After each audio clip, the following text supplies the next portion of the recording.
చిన్న స్టోరీ చెప్తామనుకుంటున్నాను.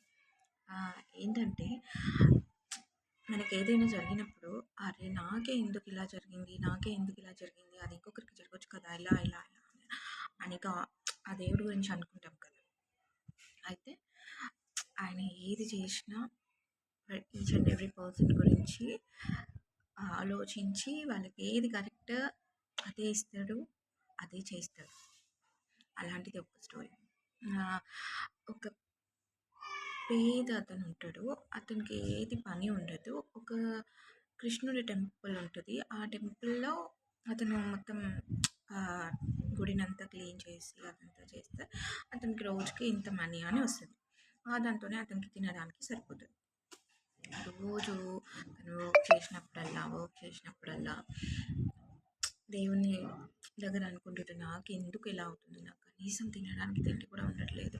ఆ రోజు గడవడానికి కోసం నేను వీళ్ళిచ్చే ఆ కొంచెం మనీతోనే చేయాల్సొస్తుంది. నాకు ఏదో ఒకటి ఇవ్వచ్చు కదా!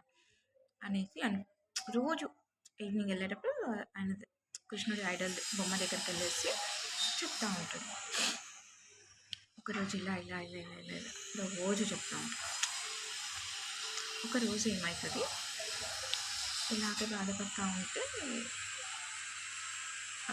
నీకేంటి నువ్వు హ్యాపీగా కూర్చొని ఉన్నావు అక్కడ ప్రశాంతంగా చూసావా నా లైఫ్ ఎలా ఉందో అని అంటాడు.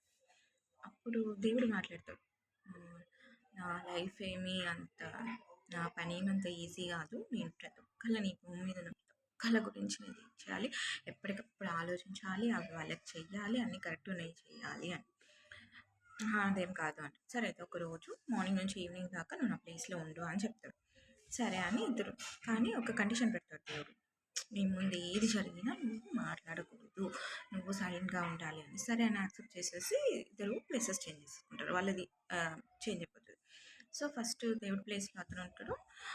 ఫస్ట్ ఒక రిచ్ మ్యాన్ వస్తాడు ఆ టెంపుల్కి, మొక్కుతుంటే తన పర్స్ కింద పడిపోతుంది, చూసుకోకుండా వెళ్ళిపోతాడు. చెప్దాం అనుకుంటాడు, ఆ గాడ్ ప్లేస్లో ఉన్న ఇతను చెప్పలేడు, ఎందుకంటే కండిషన్ ఉంది కాబట్టి. మళ్ళీ నెక్స్ట్ ఒక పూర్ ఆయన వస్తారు, నాకు ఇంత కష్టం ఉంది, నేను ఫుడ్ లేదు, నా పిల్లలకి ఫుడ్ లేదు, ఏదో ఒకటి చెయ్యు అంటే అప్పుడు ఆ రిచ్ మ్యాన్ పర్స్ కనిపిస్తుంది, తీసుకుని అప్ప నువ్వు ఎంత వెంటనే వినేసావు నా ప్రాబ్లం అని అనుకుంటాడు. తర్వాత ఇంకొక సముద్రం మీదకి వెళ్ళే సైలర్ వస్తాడు, అతను మొక్కుతూ ఉంటాడు, నేను ఒక 15 days అలా వెళ్తున్నాను, నేను హ్యాపీగా ఇంటికి రావాలి అనేసి మొక్కుతాడు. Next part.